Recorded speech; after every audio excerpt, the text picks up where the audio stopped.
it has a military connection, and the other part of my title, Sergeant at Mace. Does anyone know what a mace is? That? Is it that? Yeah, this thing here. Yeah, these are maces. See, this is a mace, and this is a mace. But they're very, very different, and I'll tell you why they're different fairly soon. But if we go back to the Norman Conquest, it was a club. It was a length of wood, maybe like, imagine a baseball bat, and me carrying around a baseball bat as a weapon to fight with. But then something came across to Europe about the 1300s that changed the way we fight our battles. Can anyone think what came across that made fighting with a lump of wood not a good idea? The gun? Gun, yeah. Firearms, explosives from the Far East, coming from China and Japan. So now we've got explosives coming over. People have now got guns, they've got muskets, they've got pistols. So there's me with my lump of wood, and there's you with your gun. It's not a very fair fight. So the job changed. Now you can imagine back in the 1200s, when we first had a mayor in Cambridge, that was before guns. So the first Sergeant Mace in Cambridge would have walked around Cambridge with a mace, with the mayor somewhere behind. And the mace was like doing two jobs. It was it was there to defend the mayor if he needed defending, and I say he, it was always a man. Backwards. If the mayor needed defending, then the mace was there. But also, it had the royal coat of arms on it. So it showed all the people of Cambridge, the mayor had the authority of the king to perform their role. Number one citizen in Cambridge, because the king or the queen says so. So it's two things. A, it's a weapon, but B, it's now a symbol. It's a symbol of the mayor's position. As it is today, because I still carry this mace around Cambridge today, and it's a symbol that the mayor is the first citizen of Cambridge, and the mayor is present when the mace is present. So that's what I do. Please, come here, nice to meet you. Swirl around the table quite nicely. So I've just explained, Madam Mayor, roughly how we do things. But please sit down. All the boys and girls have got very good English. English-speaking schools, so you can talk much about each other. I've said that you're fairly new to the job, but you'd welcome the chance if you've got any questions you can ask. I've said that you've got to get away to another meeting, and they are also very keen, as they all pass the same school, to have a big team photograph. May I firstly welcome you to the Girls' Hall, the City of Cambridge today. It's my pleasure to see you all. I currently serve as the Mayor of Cambridge. Each Mayor is appointed to serve for 1 year. I was appointed this last week, and we have been in office for only 2 days. Altogether, I shall undertake around 500 social engagements over the next 12 months. There's certainly never a dull moment, as I shall undertake arrangements 7 days a week, 52 weeks a year, and on Christmas Day, for example, I've already been invited to join guests at the Cambridge Salvation Army to help serve their Christmas lunch. I do hope that you will have a lovely time in the city. It's a great pleasure to hand over to the Sergeant at Mace, and who's going to tell you about the collection of the insignia and the Royal Charters. Thank you very much.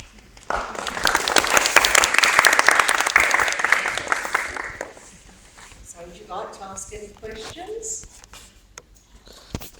How does it feel like to be the mayor? At the moment, I'm still excited, nervous about it all. As you can imagine, I only became mayor on Thursday, so it shows you it's very, very new. And I'm going to meet so many people, and you know, it's just a pleasure. What does Cambridge mean to you? To me, Yeah. I've lived in Cambridge since I was 7, and I'm now 58, so a long time. And this is my city, and I love the city, Are you all having a good time? Yes. How long have you been here? 2 days. Yesterday. Oh, yesterday. Oh, right. So very new as well then. So how long are you here for? How long are you in Cambridge? 1 week. For 8 days. 8 days. Lovely. Well, I hope you enjoy it all.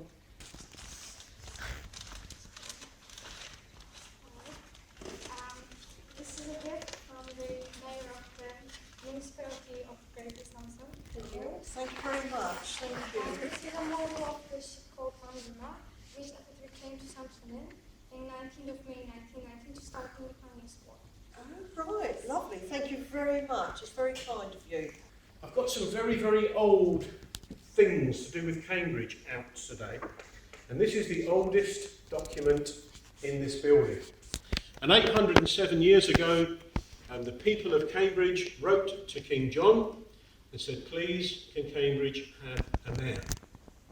Up until 1207, we didn't have a mayor. We had a group of people, again, all men.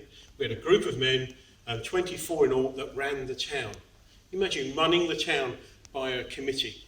A couple of years after we got a mayor, university students started to arrive here from Oxford. And then eventually in 1284, Cambridge gets its first college. 1649, no more King Charles. No more crown. No more royal power. Now the people are going to run things via a parliament. Now, if you can imagine what used to sit on top of this mace was a crown. So originally, back in the 1600s, this would have had a crown on top. But once we've killed the king, once we've got no more crown, no more royal authority, the people of Cambridge have taken the crown off because it doesn't mean anything anymore. All that symbolism is gone. But you've already seen our mace is pretty trashed. So the city doesn't have a symbol of royal authority. So we get this. This mace was issued in the reign of Anne. On here you see an A for Anne and an R for Regina, Latin for Queen. So the Queen Anne mace dates from 1710, so 304 years ago. Yeah, just over 300 years old. It's silver gilt, which surprises a lot of people because it doesn't look very silver. But when it's 300 years old, silver loses its luster, loses its shine. We don't polish it because if we polished it, you can imagine 300 years of polishing and this would all be smooth. So we don't polish it, we just give it a wash with some soapy water down there. So this is the Mace of Cambridge, and it's my job today to carry this mace. And whenever you see me or one of my deputies carrying this mace, then the mayor will be somewhere behind. And again, it's all a symbol. It's telling the people that the mayor is amongst them and the mayor is the #1 citizen in Cambridge. For the whole of the time the Queen is in Cambridge, the mace stays upside down. The reason being that while the Queen is here, she is the #1 citizen, not the mayor. Women in this country didn't have any form of vote or representation until 1918. So 96 years ago, women had no vote, had no say. There was no women mayors, no women councillors, no women representatives. But then some women got the vote. If you were aged 30, and if you owned property, you had the vote. If you weren't aged 30 and you were dirt poor, you didn't have the vote. That was kind of how it worked in 1918. 10 years later, everyone had the vote. Age 21 or more, man or woman, everyone had the vote. And in 1951, the people of Cambridge are writing to our monarch again. Now it's a king. King John, Queen Elizabeth, King George. So this is King George VI. Have any of you seen the film or read the book The King's Speech with Colin Firth and his speech impediment? Well, that's the guy we're talking about, King George VI, the father of our current Queen. So we petitioned King George VI in 1951, said, please, can Cambridge call itself a city? Again, only the King or Queen can give permission for that to happen. And the King has recognised that we are a very important place. We educate a lot of members of the royal family, and so the King has said, yeah, from now on, you can be the city of Cambridge rather than Cambridge Town. And the mayor in Cambridge is elected not by all the people who live in Cambridge. The mayor of Cambridge is elected by their representatives who sit in here. So there are 42 people's representatives in here, and they elect the mayor from amongst themselves. And what I'd like to do is just to show you what the mayor looks like when he or she are out doing their job. It's the same, whether you're a man or whether you're a woman, dress the same. So I've got a volunteer to see what the mayor looks like. Madam?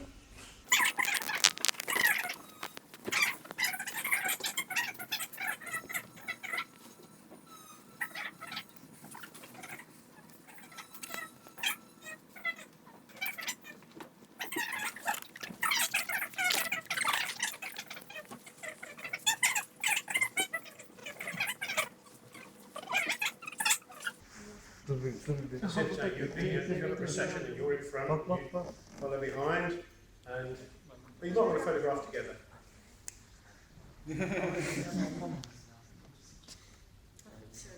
Now, what I want to do today is talk to you about a philosopher who was a dog.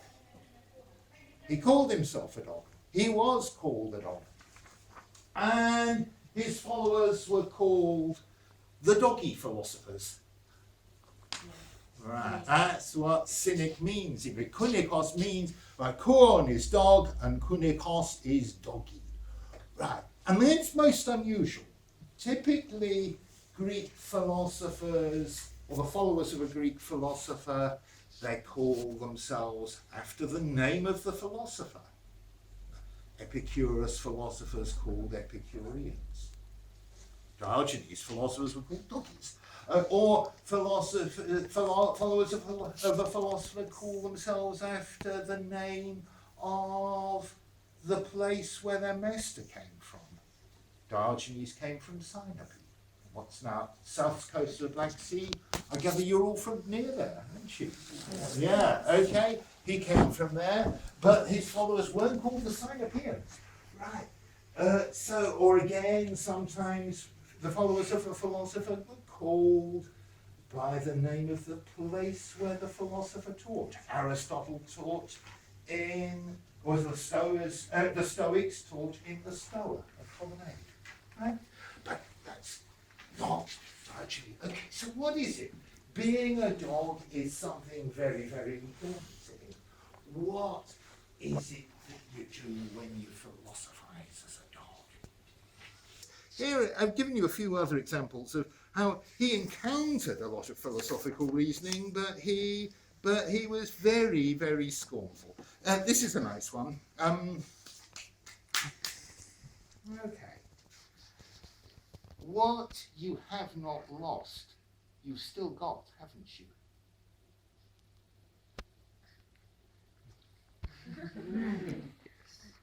Yes or no? Okay, what you've not lost, you right. And have you lost your horns? No. No! So she's still got her horns. Okay. You can't lose anything you don't have. Okay, right. Okay, so you didn't lose it. Yes, because I didn't have. You didn't have it in the first. Now you see what she's doing? She's reasoning with me. Yeah, she's reasoning. You, young lady, would not make a proper dog. Okay, because what Diogenes did when somebody came with this argument, well, I can't see my horns. It's a very simple way of dealing with this bit of bad reasoning. Rather than show that it's bad reasoning and go and pick apart what's wrong with it, as you were trying to do, a dog just barks. Okay. This means, now, do you know the English word bugger finger? No, perhaps? Okay, well, there we are. You can learn it. Can you explain to them in Turkish? I don't You're know. okay. All right. Okay. Well, you will not. But you can make a note of the Greek word katapugo, and you can make a note of the English word. Right. But this finger is a very indecent finger. Or what? And there. Okay. Whereas this one's perfectly all right. So okay. What we've got then is people make a fuss. They think there's a difference between this finger and that. But there's no serious difference at all. And it's silly, pointless to have your energies, your concerns wrapped up in the difference between one finger and another. The only thing that matters is, if you're a true follower of Socrates, as Diogenes claimed to be, is the difference between virtue and vice. Are you a good man? Are you a bad man? That's what matters. And everything else, the difference between, let's say, polite places in which to eat, in the marketplace, not in the marketplace, the difference between your property and your property, all these other differences make no difference at all. I really believe that people must live very independent, and I really want nature too. And when we combine these two, I create a world that cannot ever happen in my head. Then I create in my head, start to think about what can it be or what things must be in it. But when I come down, think, it just never. When I come to a point that it is proven impossible. Yes, I was going to ask you that, but it's proven impossible too. Oh, really? Okay. Well, thank you very much. Thank Thank you. Okay. I'd like to thank you. Thank you. I want to give you something. Oh, wow. Oh my my God. goodness. Thank you very much indeed. Oh, wow. Firstly, thank you for your presentation. Okay. This is the magnet of Diogenes. Oh, can I open it? Yes. Yeah. Oh.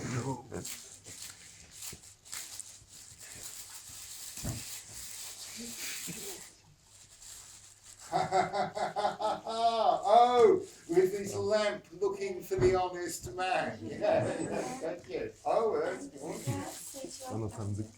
Oh, Camerata. Oh, lovely. Ooh. Okay. Oh, right. Okay. I won't unwrap that. Oh, that's going to be lovely, isn't it? Okay. There we are.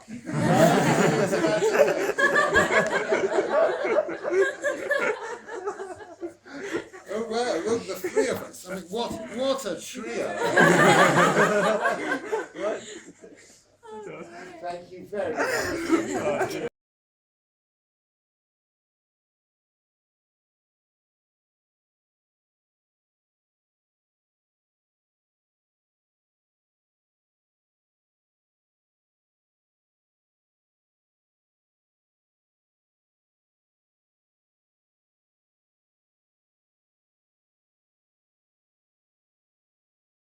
Bir senedir buradayım. Yani ilk senemi bitirdim. Genelde ne üzerinde çalışıyorum? Daha çok uluslararası ilişkiler kuramları, uluslararası ilişkiler teorisi, Doğu-Batı ilişkileri. Yazdığım kitapta Yeni İlgiden sonra diye Türkçe'ye çevrildi. Koç Üniversitesi'nden çıktı. İngilizcesi Cambridge Üniversitesi'nden çıktı. Türkiye, yani Osmanlı'nın yıkılmasından sonra Türkiye, İkinci Dünya Savaşı'ndan sonra Japonya ve Soğuk Savaş sonrası Sovyetler Birliği yıkıldıktan sonra Rusya karşılaştırmalı olarak, yani uluslararası ilişkiler düzleminde karşılaştırmalı olarak inceledim. Hani biz şu an liseden mezun oluyoruz. Üniversiteyi nasıl giriş yapacağız? Mesela atıyorum Cambridge Üniversitesi'ne gelmek istiyorum. Cambridge sisteminde yani kolejlere başvuruluyor. Üniversite değil de koleje başvuruluyor. Orada notlara göre zaten bir ön eleme yapılıyor. Türkiye'de o A-level sınavları falan nasıl yapılıyor bilmiyorum. Böyle bir imkan var mı? Genelde yurt dışından başvuran öğrenciler üniversitenin birinci sınıfını yurt dışında okuyup oradan başvurmuşlar. Çünkü zaten Cambridge Üniversitesi 3 yıllık olduğu için birinci sınıf, ikinci sınıfa tekabül ediyor gibi. Yani öyle bir şey yapılabilir. Interview seviyesine bir kere gelirseniz o interview çok önemli. Yani zaten bütün o notları bir şekilde tutturup o noktaya geldikten sonra hemen her şey o interview'larda karar veriliyor. İkişer kişilik iki takım bir çeşit sorgu gibi bir şey. Yani 20'şer dakikalık görüşmeler oluyor. Orada işte o güne kadar okuduğunuz şeyler, o konularda ne düşündüğünüz. Yani orada birebir o şeye cevap verilebilecek mi? Tabii yabancı öğrencilerin işte İngilizcesi biraz daha genelde. Onlar için belli bir müsamaha gösteriliyor yani. Çünkü üniversite zaten yabancı öğrenci kabul etmek istiyor, öyle bir misyonu var. Başka ne önemli? Cambridge ya da Oxford'da işte dediğim gibi koleje başvurulduğu için kolej seçimi çok önemli. Bazı kolejlere girmek çok zor. Mesela herkes Trinity'ye gitmek istiyor ya da herkes Kings'e gitmek istiyor. Emmanuel'a da çok başvuran var. Ama bazı kolejlere girmesi çok kolay. Yani çünkü kimse onlar, daha yeni olanlar mesela Homerton, Robinson falan böyle kolejler. Aslında stratejik olmak isterseniz öyle bir koleje başvurursanız yani çok umurunuzda değilse o sosyal tarafı işin.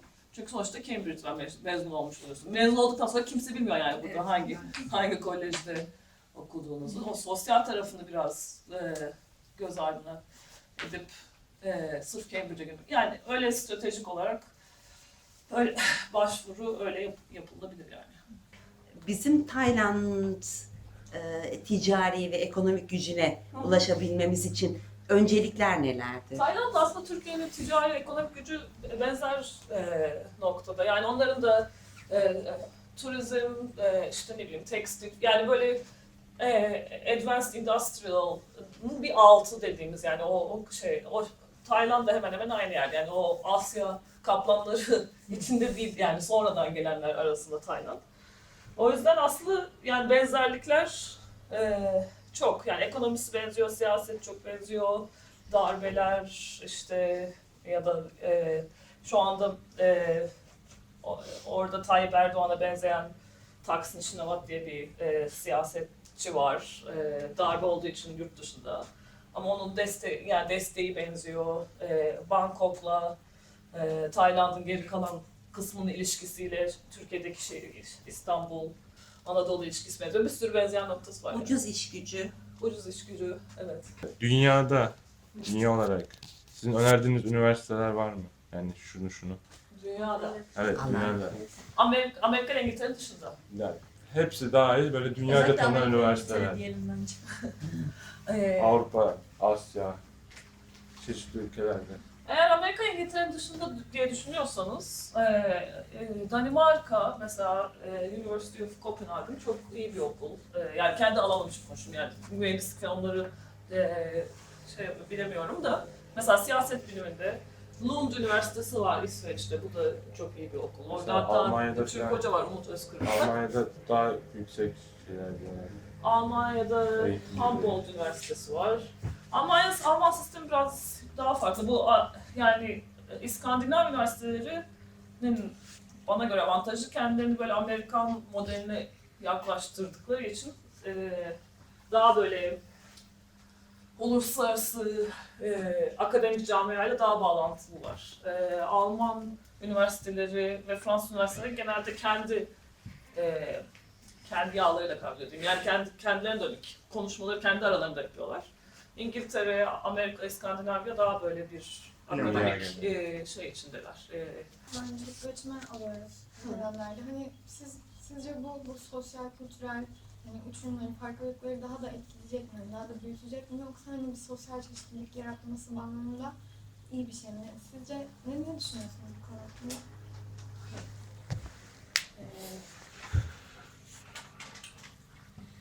Güzel bir soru. eminim bunu inceleyen sosyologlar vardır. Yani aslında şey diyebilirim. Türkiye göçmenleri yani bir taraftan mesela benim Türkiye'de Birleşmiş Milletler için mülteci konularında çalışan arkadaşlarım var. Onlarla bu konularda konuşursanız çok mutsuzlar, mültecilere çok kötü davranıyoruz falan filan. Ama bir taraftan da şeyi biliyoruz ki yani bu konuda uluslararası yayınlar da yapıldı.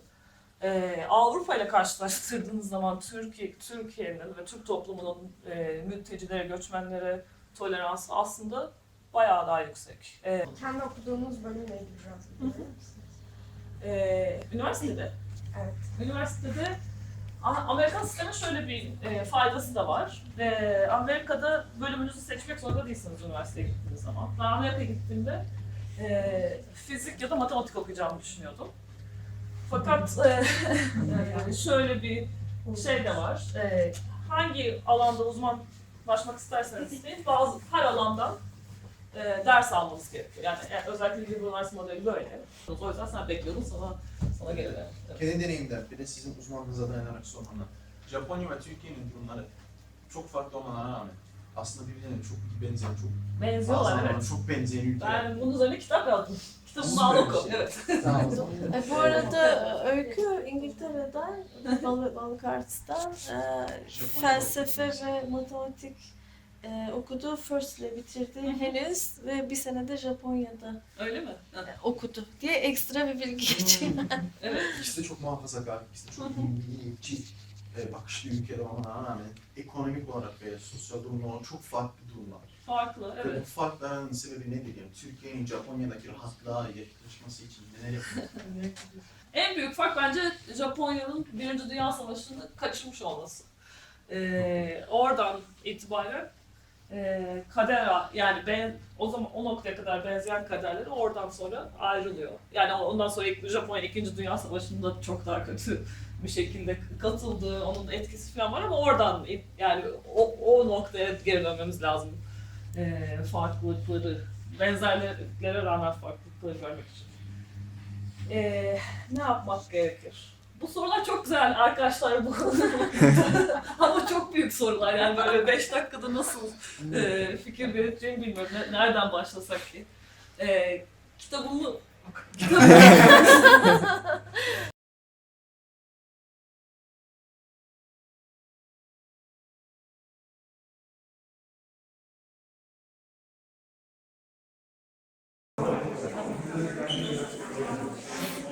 Kızı çekeceğim ben. Kız nerede?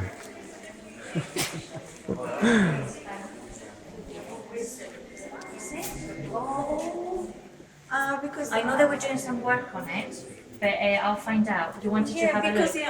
that's why I actually wrote them specially. I'm sure everything is also very.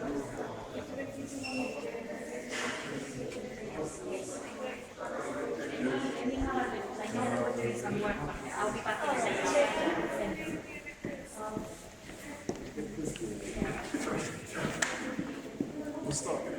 What I'm going to do is take you in and show you the library. Okay, well then come on in and let's have a look.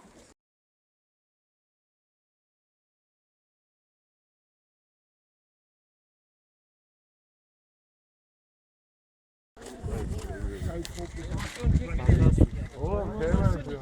Taşıyor ya, olmaz ki böyle. Animasyon ekibi taşıyor, olmaz. Animasyon ekibi hamal. Oğlum sevmem, Harry Potter'a benziyor ya. Harry Potter.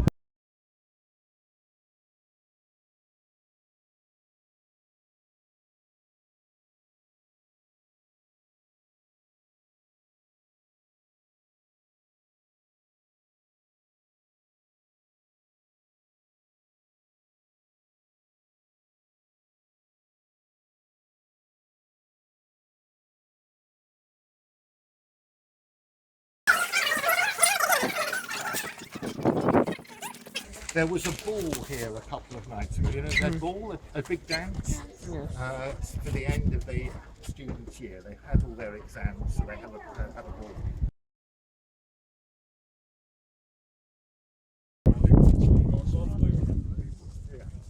good thing though to be surrounded with younger people who make contemporaries who don't say dead and boring. So are you sort of what, planning to come here or hoping to come here? Or? This is the hope, yeah. But they've come all the way from Samsun in Turkey, Anatolia, and they're coming to see us. Not bad, eh? And I'm just going to show them the library. Indeed, nothing like it. Nothing. That's right, the library will be open. Yes. Yeah? Okay. All right. Okay. Come on then. Keep your eyes open. Okay.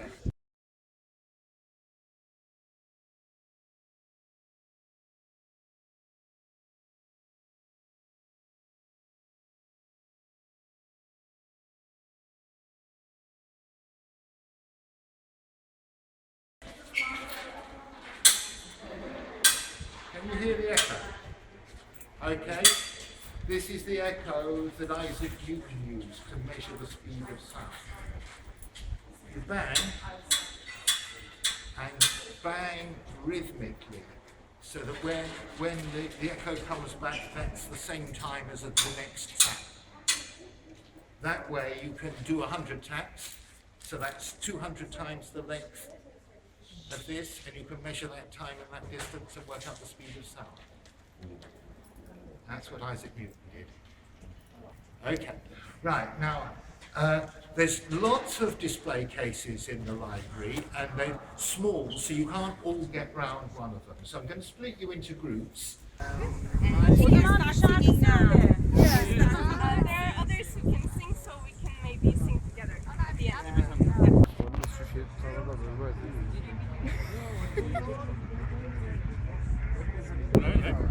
Got the uniform on tonight. Madam Mayor, these are our Turkish guests the other day. Lovely. Merhaba. Merhaba. İdil hocam, önünden yürünmez.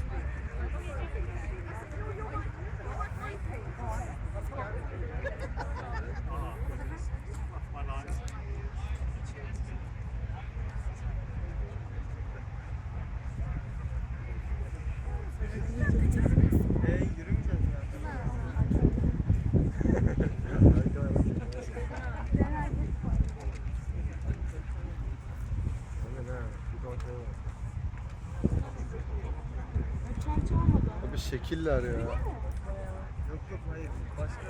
Cidden şekiller yani.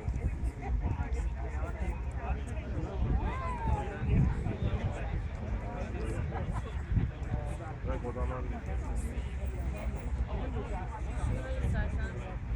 Bırak ben gitmiyorum. Hadi arkasına git. Hadi hadi. God save the Queen!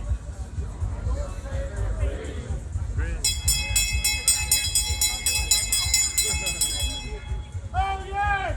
Oh yeah! Oh yeah!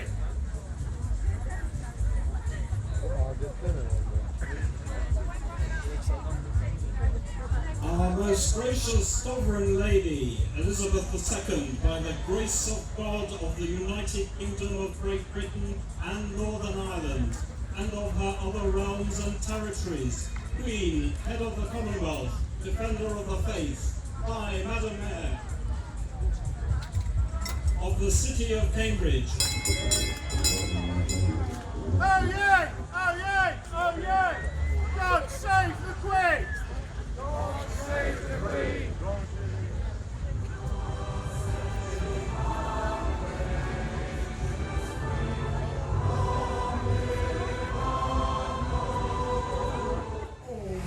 It's my great pleasure to officially open the 2014 Summer Fair. Thank you.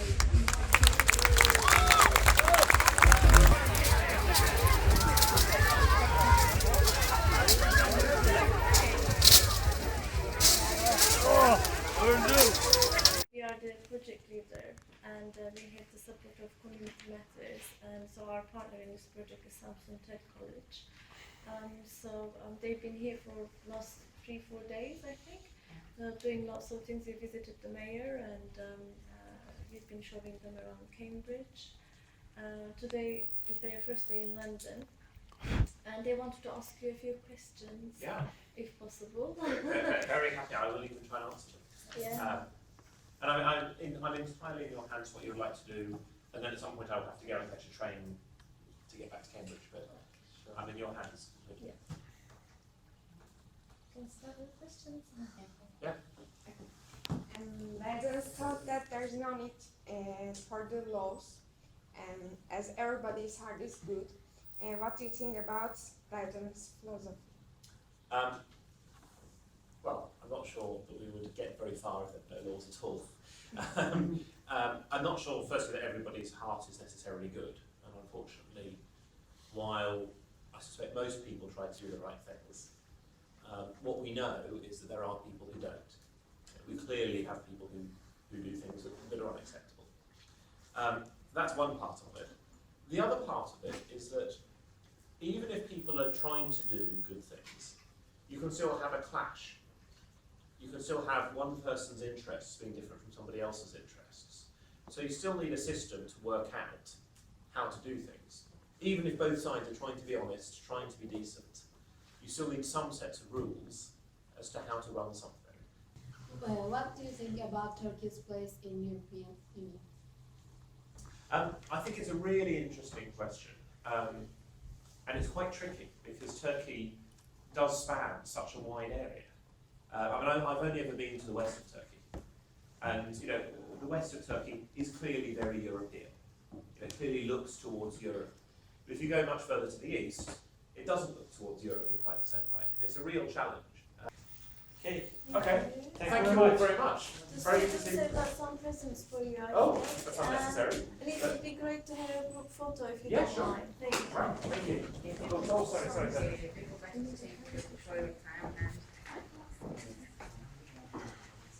This is a model of ship that came to Samsung in May 1999. To start the panel store. It's called Wonder Machine. Okay. Oh wow. Fantastic. Well, thank you both very, very much. I think this will probably last longer than this will. But thank you. That's very, very much appreciated. So. He's got some cards for you. I think it's Oh wow. I'm running out of hands. Sorry. Gift from Balik. All right. Wow. Thank you. Postcards by children, basically. Wow. British children. Very nice. I'll look at these properly later. So. Thank you so I'll listen. much. Sorry. So